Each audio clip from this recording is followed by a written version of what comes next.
तो हमें दो चीजें पता चल गई। एक तो सेल मेम्ब्रेन जो है वो सेलेक्टिवली परमिएबल है, यानी कि सेल के अंदर कोई आएगा या कोई जाएगा तो उसको रेगुलेट करने का काम किसका है, सेल मेम्ब्रेन का। और हमें एक और चीज पता चल गई कि सेल मेम्ब्रेन जो है वो प्रोटेक्शन के लिए यूज होती है। किसके लिए, तो ये प्रोटेक्ट करेगी हमारे अंदर के कॉन्स्टिट्यूएंट्स को, अंदर के कॉन्स्टिट्यूएंट्स को। ठीक है, इतनी बात समझ में आ गई। तो ये हमारे पास प्रोटेक्शन का रोल हो गया। ये सेल मेम्ब्रेन हमारे पास है।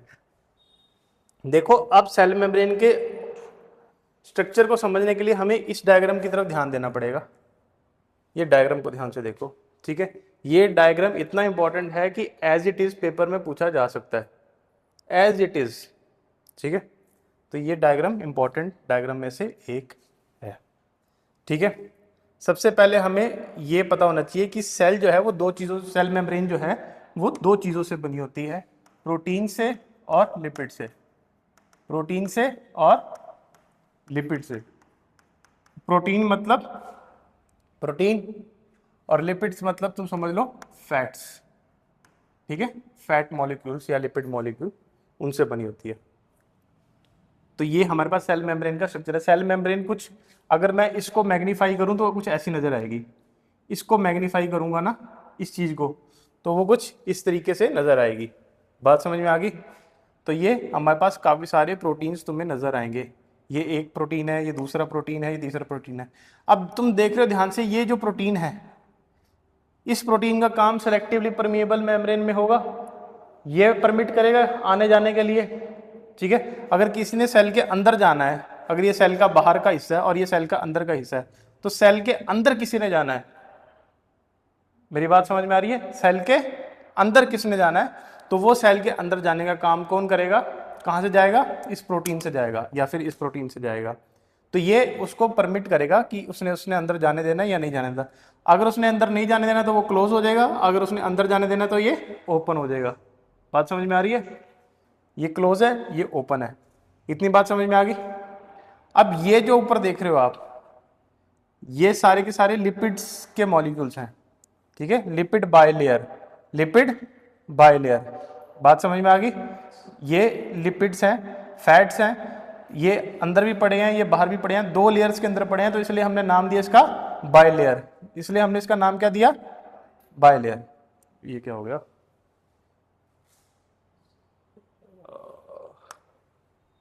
हाँ, तो इसका हमने नाम क्या दिया, बायलेयर। ठीक है, तो इतनी बात समझ में आ गई। तो ये हमारे पास फ्लूइड मोजाइक मॉडल है। इस मॉडल का नाम क्या देंगे हम, इस मॉडल का नाम क्या देंगे हम, fluid Mosaic model. Fluid Mosaic model. अब हमने फ्लूइड क्यों कहा इसको, फ्लूइड क्यों कहा इसको हमने, बताओ। फ्लूइड हमने इसलिए कहा क्योंकि इसमें जो सब्सटेंसेस हैं वो साइडवेज मूव कर सकते हैं। ठीक है, वो मेम्ब्रेन के अंदर मूव कर सकते हैं। ये देख रहे हो, the molecules can move sideways, flip and rotate with in the membrane. तो इसलिए इसका नाम क्या देखिए हमने, फ्लूइड दिया, क्योंकि ये साइडवेज मूव कर सकता है। मोजाइक हमने इसलिए नाम दिया क्योंकि ये टाइल्स की तरह अरेंज है। ठीक है, मोजाइक फैशन में अरेंज है। मोजाइक फैशन होता है टाइल्स की तरह अरेंज होगा। ठीक है, तो ये टाइल्स की तरह अरेंज है मॉलिक्यूल्स इसके अंदर, इसलिए हमने इसका नाम दिया Mosaic, fluid Mosaic model. Fluid Mosaic model क्या, एक बार रिवाइज करो। फ्लूइड मोजाइक मॉडल इसका मैग्नीफाइड व्यू है। ठीक है, हमने एक मॉडल बनाया कि हाँ, इसका मैग्नीफाइड व्यू जो है वो इस टाइप का नजर आएगा। ठीक है, इस टाइप का नजर आएगा। इस टाइप के नजर आने में हमें यह पता लगा कि इसमें प्रोटीन्स प्रेजेंट है। ठीक है, प्रोटीन्स काम करेंगे इसके अंदर एंट्री और एग्जिट को रेगुलेट करने का। ठीक है, क्योंकि हमने क्या पढ़ा था, सेल मेम्ब्रेन किससे बनी हुई है, प्रोटीन्स और बोलो लिपिड से बनी हुई है। प्रोटीन्स और लिपिड से बनी हुई है। तो लिपिड बायलेयर जो है यहाँ पे प्रेजेंट है। ठीक है, दो चीजें हैं, प्रोटीन और लिपिड, ये आपने याद रखना है। सेल मेम्ब्रेन किससे बनी होती है, प्रोटीन और लिपिड से। ठीक है, और ये लिपिड जो है वो बायलेयर फैशन में अरेंज्ड है। बात समझ में आ गई। फ्लूइड हम इसको इसलिए बोलते हैं क्योंकि इसमें जो सब्सटेंसेस हैं वो मूव कर सकते हैं साइडवेज। ठीक है, मोजाइक हम इसलिए बोलेंगे क्योंकि इसमें टाइल्स की तरह अरेंज है, टाइल्स की तरह सेल अरेंज्ड हैं, ठीक है, मॉलिक्यूल्स अरेंज है, सॉरी, ठीक है, इसलिए हमने इसका नाम दिया फ्लूइड मोजाइक मॉडल। बात समझ में आई या नहीं आई? आ गई? कोई डाउट? कोई डाउट है तो दोबारा बता देता हूं, ठीक है। चलो, ये तो हमें पता चल गया सेल मेम्ब्रेन के बारे में। अब प्लांट सेल्स जो होते हैं, जो हमारे पास क्या होते हैं, प्लांट सेल्स, जो हमारे पास क्या होते हैं, प्लांट सेल्स।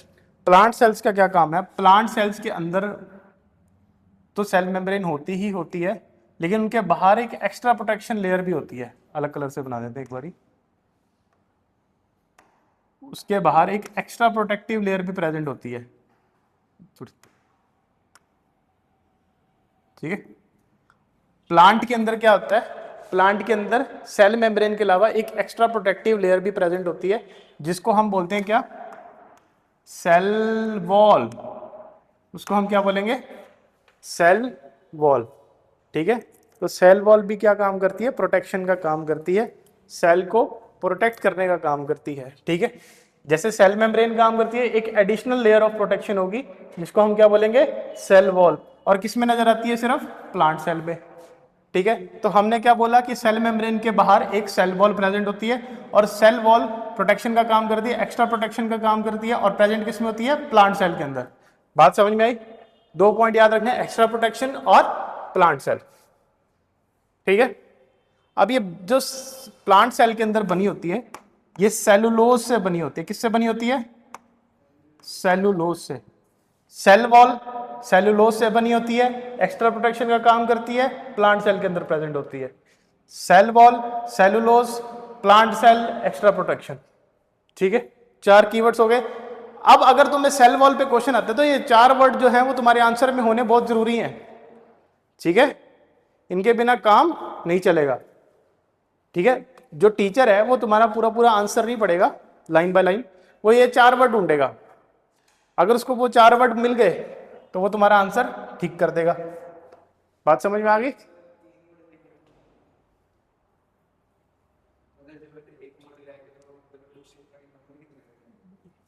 नहीं, नंबर ऐसे तो नहीं, बट मतलब ये है कि अच्छे से प्रेजेंट किया हो, और ये कीवर्ड्स पता होने चाहिए तुम्हें, इनका क्या मतलब है, वी एक्सपेक्ट फ्रॉम यू, ठीक है।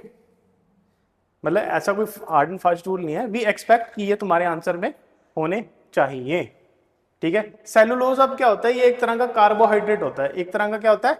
कार्बोहाइड्रेट होता है। कार्बोहाइड्रेट्स क्या होते हैं वो हमें बाद में पढ़ना है, इतना समझ लो। ये कार्बोहाइड्रेट होता है एक तरीके से, जैसे एक स्टार्च होता है, एक तरीके से लगा लो, ठीक है। अब सेल मेम्ब्रेन के अंदर जो ये सेलुलोज होता है,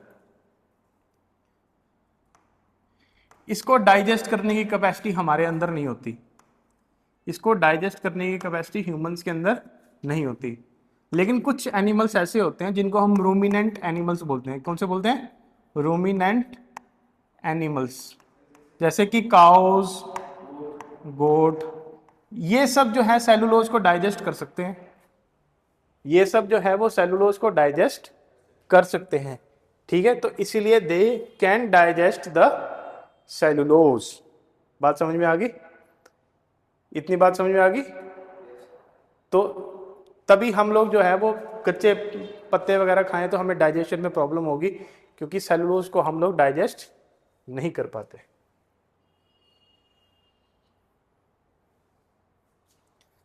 अब सेल मेम्ब्रेन से रिलेटेड ना एक कंसेप्ट और है बहुत इंपॉर्टेंट, इसको ध्यान से समझना।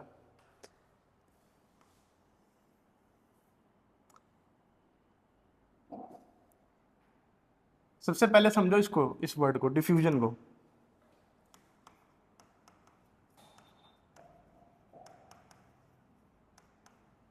डिफ्यूजन, डिफ्यूजन को ध्यान से समझना। डिफ्यूजन का मतलब होता है कि मूवमेंट ऑफ फ्लूइड इनसाइड, या फिर आप ऐसे समझते हो movement of fluid from high concentration to low concentration.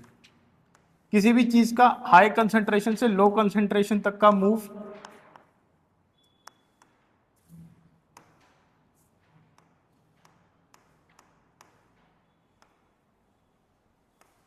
Movement, high concentration से लो कंसंट्रेशन तक का मूवमेंट, इसको हम बोलते हैं डिफ्यूजन। किसी भी चीज, जो कोई भी चीज है वो हाई कंसंट्रेशन से लो कंसंट्रेशन की तरफ जाती है तो हम उसको बोलते हैं डिफ्यूजन। कोई भी चीज अगर हाई कंसंट्रेशन से लो कंसंट्रेशन तक जाती है तो हम उसको क्या बोलते हैं बेटा? डिफ्यूजन। अब बीच में अगर सेमी परमिएबल मेम्ब्रेन लगा दूं तो मैं, अगर मैं बीच में सेमी परमिएबल क्या लगा दूं? मेम्ब्रेन। सेमी परमिएबल मेम्ब्रेन कौन सी होगी? जो सेल के अंदर हमारी प्लाज्मा मेम्ब्रेन होती है उसी टाइप से होगी क्या? बोलो। तो सेमी परमिएबल मेम्ब्रेन जो है वो सेलेक्टिवली परमिएबल मेम्ब्रेन होती है।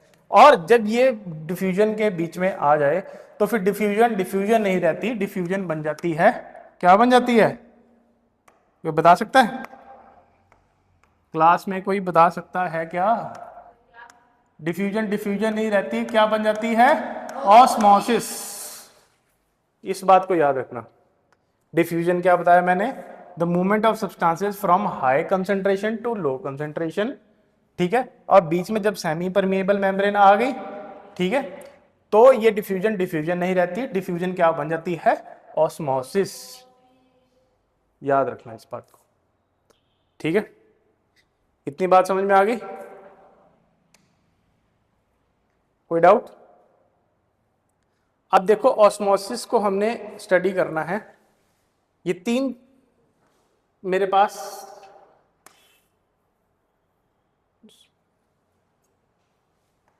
एक सेकंड, ऑब्जेक्ट्स देखते हैं कुछ अच्छे से मिल जाए।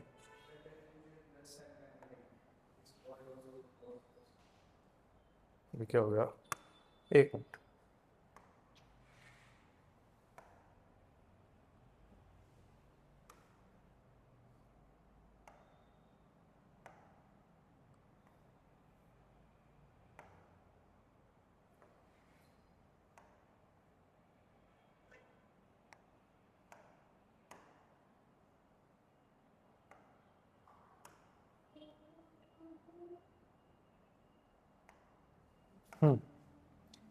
ये मान लो मेरे पास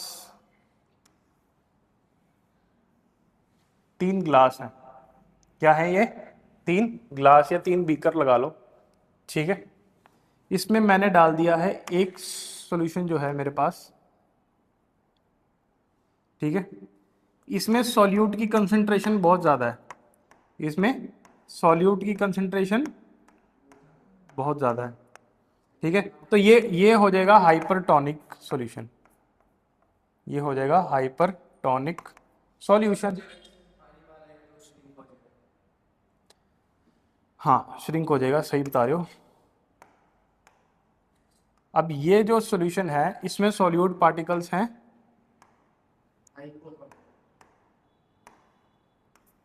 कम, तो ये होगा हाइपोटोनिक। बात समझ में आई? ये होगा हाइपोटोनिक। अब अगर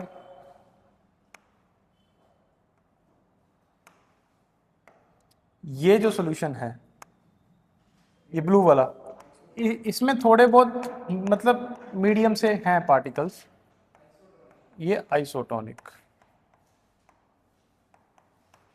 ठीक है। अब मैं एक एक सेल जो है वो तीनों में डाल के देखूंगा, एक एक आरबीसी जो है वो मैं तीनों में डाल के देखूंगा। ये सपोज करो मेरे पास रेड ब्लड सेल है, आरबीसी जिसको हम बोलते हैं। आरबीसी के बारे में कुछ खास बात सुन लो। आरबीसी एक ऐसा सेल होता है हमारी बॉडी का, रेड ब्लड सेल, जो हमारे बॉडी में ऑक्सीजन कैरिंग काम के लिए काम आता है, ऑक्सीजन को कैरी करता है, ठीक है, ऑक्सीजन को कैरी करता है। इसके अंदर न्यूक्लियस नहीं होता, ये एक एक्सेप्शन है, याद रखना। ये पूछा जा सकता है कभी भी सवाल एमसीक्यू वगैरह में। आरबीसी एक ऐसा सेल है जिसके अंदर न्यूक्लियस प्रेजेंट नहीं होता, ठीक है, ये बात याद रखना। और इसके अंदर सेल मेम्ब्रेन काफी फ्रेजाइल होती है, ठीक है, काफी ज्यादा स्ट्रांग नहीं होती। तो अब जो सेल को हमने इसमें डाला, ठीक है, हाइपरटोनिक में, हाइपरटोनिक में बाहर पानी की कंसंट्रेशन क्या है? कम, बाहर पानी की कंसंट्रेशन क्या है, कम। अंदर पानी की कंसंट्रेशन क्या है, ज्यादा। तो पानी की कंसंट्रेशन हाई से लो डिफ्यूजन यानी ऑस्मोसिस होगा, हाई से लो क्या होगा, ऑस्मोसिस होगा। तो इसमें पानी जो है वो बाहर की तरफ आएगा, पानी क्या है, बाहर की तरफ आएगा। जब पानी बाहर की तरफ आएगा तो इसमें सेल जो होगा वो क्या हो जाएगा, हमारा श्रिंक हो जाएगा। सेल क्या हो जाएगा, श्रिंक हो जाएगा। ठीक है। अब अंदर पानी की कंसंट्रेशन है लो, बाहर पानी की कंसंट्रेशन है हाई। अंदर पानी की कंसंट्रेशन क्या है, लो, बाहर पानी की कंसंट्रेशन, मैं पानी की कंसंट्रेशन की बात कर रहा हूं, सॉल्यूट की कंसंट्रेशन की बात नहीं कर रहा। ठीक है। पानी की कंसंट्रेशन बाहर ज्यादा है तो पानी बाहर से लेके अंदर की तरफ मूव करेगा। देखो इसमें पानी की मूवमेंट ही अलाउ है, सॉल्यूट की मूवमेंट अलाउ नहीं है कहीं पे भी। कहीं पे भी बाहर का पार्टिकल अंदर नहीं जाता हुआ नजर आएगा आपको, आपको सिर्फ सॉल्वेंट ही जाता हुआ, मतलब आपको पानी ही जाता हुआ नजर आएगा अंदर। ठीक है। उसका कारण ये है क्योंकि ये सेमी परमिएबल मेम्ब्रेन है, सिर्फ पानी को ही परमिट कर रही है अंदर बाहर आने के लिए, सॉल्यूट को परमिट नहीं कर रही। ये semi permeable membrane plasma membrane का कमाल है, क्योंकि मैंने अभी आपको क्या बताया था, plasma membrane is semi permeable membrane. Revision classes में ये ध्यान से समझना। और ये जो सेल मेम्ब्रेन है इसके अंदर पानी जाएगा और सेल जो है वो स्वेल कर देगा, सेल स्वेल करेगा। जब पानी जाएगा तो सेल फूल जाएगा, ठीक है, स्वेल कर देगा। और ज्यादा हार्श कंडीशन में ये बर्स्ट भी हो सकता है। तो सेल या तो स्वेल करेगा या फिर बर्स्ट कर देगा, फट जाएगा सेल। ठीक है। आइसोटोनिक, आइसोटोनिक के अंदर क्या होगा मैं तुम्हें बता रहा हूं, ये ध्यान से समझना। ये एजर्शन रीजन में भी बड़ा इंपॉर्टेंट आ सकता है। आइसोटोनिक के अंदर वही कंसंट्रेशन अंदर है जो कंसंट्रेशन बाहर थी, वही कंसंट्रेशन अंदर है जो बाहर थी। मूवमेंट इसमें भी होगी थोड़ी बहुत, ठीक है, मूवमेंट इसमें भी अंदर जाएगा और बाहर जाएगा, ये ध्यान रखना, अंदर बाहर जाता रहेगा। ठीक है, मतलब सेल के अंदर भी पानी जाएगा, सेल के थोड़ा सा बाहर भी आएगा, लेकिन जितना सेल के अंदर वाटर कंटेंट था वो उतना ही रहेगा। समझ में आ रही है बात?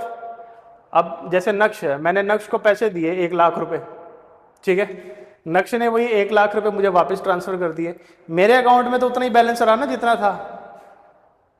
समझ में आ रही है बात? मैंने इसको पैसे दिए, इसने वापस मेरे को दे दिए, लेकिन मूवमेंट तो हुई ना पैसे की, पैसा मूव तो किया, पैसा उसके अकाउंट में गया, फिर मेरे अकाउंट में आएगा।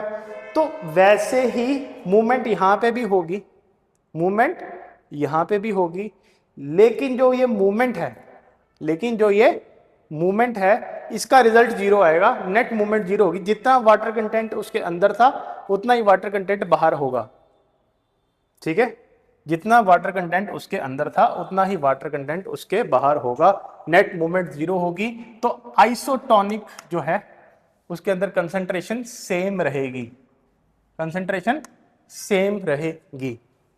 अब जब हाइपरटोनिक के केस में हम दोबारा आते हैं, जब हाइपरटोनिक के अंदर श्रिंकेज जरूरत से ज्यादा हो जाती है और सेल की डेथ हो जाती है, जब इसमें सेल की डेथ हो जाती है और सेल को पानी नहीं मिलता, तो हम इसको कहते हैं प्लाज्मोलिसिस। क्या बोलते हैं हम इसको? प्लाज्मोलिसिस। याद रखना इस चीज को, ये भी इंपॉर्टेंट पॉइंट है। तो इसमें सेल की कंसंट्रेशन सेम रहेगी, इसमें सेल जो है वो श्रिंक करेगा, इसमें जो सेल है वो बर्स्ट कर देगा, इसमें सेल जो है वो बर्स्ट कर देगा या स्वेल कर देगा। इसमें कंसंट्रेशन जो है वो सेम रहेगी, ये बात याद रखना। ठीक है। अब आपसे क्वेश्चन क्या आएगा कि एक आदमी को, एक पेशेंट को किसी ने इंजेक्शन लगाया, इंजेक्शन की कंसंट्रेशन जो है वो उसके साथ में हाइपरटोनिक थी, ठीक है, या फिर वो हाइपोटोनिक पूछ लेगा। मतलब किसी पेशेंट को आपने इंजेक्शन लगाया, उसमें हाइपरटोनिक थी और हाइपोटोनिक थी, ठीक है, दोनों में से कोई एक दे सकता है। तो आपने बताना है क्या उस वो कंसंट्रेशन बिल्कुल सही थी? आपसे पूछेगा is the concentration is right for the person to administer the drug, ठीक है। तो ऐसे केस में आपने आंसर देना है नो। हमेशा जो इंजेक्शन लगेगा वो आइसोटोनिक कंसंट्रेशन पे लगेगा, आइसोटोनिक कंसंट्रेशन पे लगेगा। जो भी ड्रग या जो भी इंजेक्शन बनाए जाते हैं वो आइसोटोनिक, मतलब जो ह्यूमन के अंदर एवरेज कंसंट्रेशन होती है ब्लड के अंदर, उसी कंसंट्रेशन पे ही हम इंजेक्शन लगाते हैं। अगर हम लगाएंगे या तो वो सेल हमारे बर्स्ट करने शुरू हो जाएंगे या हमारे सेल श्रिंक करने शुरू हो जाएंगे, और वो हम दोनों नहीं चाहते कि हो। हमारे सेल्स के साथ कुछ एबनॉर्मेलिटी ना आए जब हमें इंजेक्शन लगे। तो इंजेक्शन हमेशा आइसोटोनिक कंसंट्रेशन पे मैन्युफैक्चर किए जाते हैं, याद रखना। ये पेपर में सवाल आ सकता है। ये सेम चीजें यहाँ पे भी दे रखी हैं, ठीक है। आइसोटोनिक में सेल्स की जो कंसंट्रेशन है वो सेम रहेगी, इसमें जो सेल है वो स्वेल कर जाएगा या बर्स्ट भी कर सकता है, इसमें सेल जो है वो श्रिंक कर जाएगा। इन्होंने भी आरबीसी का एग्जाम्पल लेके एनसीईआरटी वालों ने बताया हुआ है, ठीक है।